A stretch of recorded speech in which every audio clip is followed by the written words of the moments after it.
एक प्यारा सा छोटा सा सुंदर गांव था। एक छोटे से गांव में एक बहुत ही अनोखी दोस्ती थी, कुत्ता टॉमी और बिल्ली मिन्नी की। दोनों हर वक्त एक दूसरे से भिड़ते रहते थे। कभी टॉमी मिन्नी की पूंछ खींच लेता तो कभी मिन्नी टॉमी के कान पर हल्की थपकी जड़ देती। लेकिन सच तो यह था कि दोनों एक दूसरे के बिना रह भी नहीं सकते थे। गांव के बच्चे उन्हें देखकर खूब हंसते। सब कहते, देखो, यह दोनों तो टॉम एंड जेरी जैसे हैं। एक दिन बारिश हो रही थी, हवा में ठंडक थी और गांव के हर घर से पकौड़ों की खुशबू आ रही थी। टॉमी ने नाक फड़फड़ाते हुए कहा, अरे मिन्नी, क्या मजेदार खुशबू है, मुझे तो भूख लग रही है।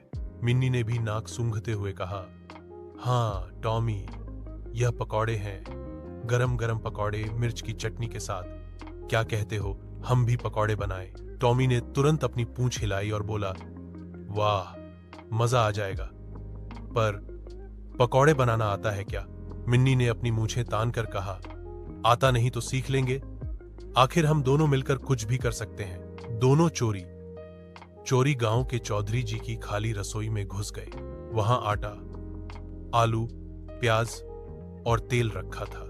टॉमी ने डिब्बा उठाकर कहा, यह लो, आटा मिल गया। मिन्नी ने प्याज काटना शुरू किया, लेकिन प्याज काटते ही उसकी आंखों से आंसू टपकने लगे। टॉमी ने हंसते हुए कहा, अरे, तू तो ऐसे रो रही है जैसे किसी ने तेरा दूध छीन लिया हो। मिन्नी ने गुस्से में प्याज का टुकड़ा टॉमी पर फेंक दिया। चुप रह, मजाक मत उड़ा। दोनों हंसते हंसते लौटपोट हो गए। अब बारी आई आटा गूंथने की। टॉमी ने पानी डालकर आटा गूंथना शुरू किया, लेकिन वह जरा भी ध्यान नहीं दे रहा था। कभी ज्यादा पानी डाल देता, कभी ज्यादा आटा। मिन्नी बोली, अरे, यह पकौड़े का आटा है या गोंद? टॉमी हंसकर बोला, मजबूत पकौड़े होंगे, दांत भी मजबूत हो जाएंगे। इतना कहकर उसने आटे की एक बड़ी सी लोई मिन्नी के मुंह पर चिपका दी। मिन्नी ने गुस्से में झट से आटा उठाकर टॉमी के सिर पर दे मारा। काफी झगड़े के बाद दोनों ने किसी तरह आटा तैयार किया। तेल कढ़ाई में डाला और पकौड़े तलने लगे। पहला पकौड़ा तेल में गिरा तो छपाक की आवाज हुई। गरम तेल की छींटे टॉमी की नाक पर पड़ी। आउच, जल गया रे। टॉमी चिल्लाया और उछल पड़ा।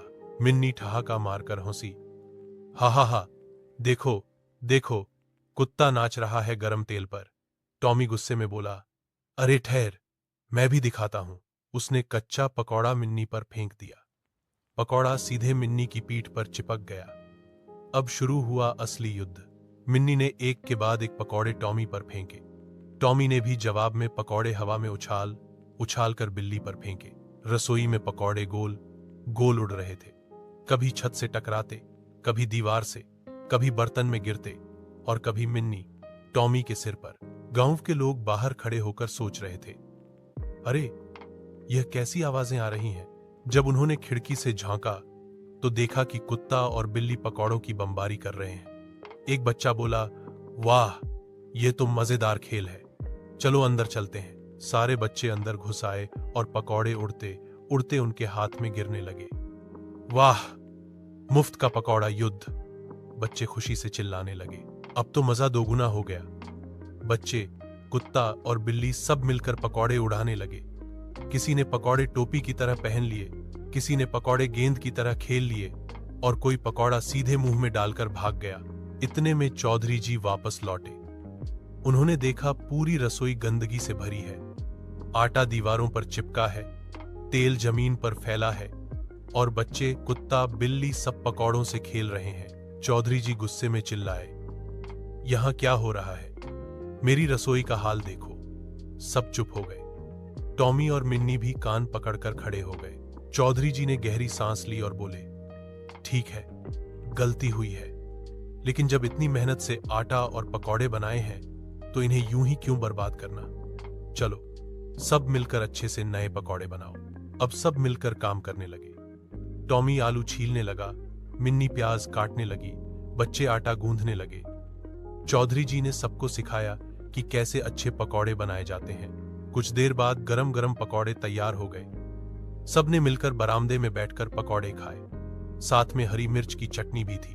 मिन्नी ने मुस्कुराते हुए जवाब दिया, और झगड़ा करने में पकौड़े उड़ने लगते हैं। सब हंस पड़े।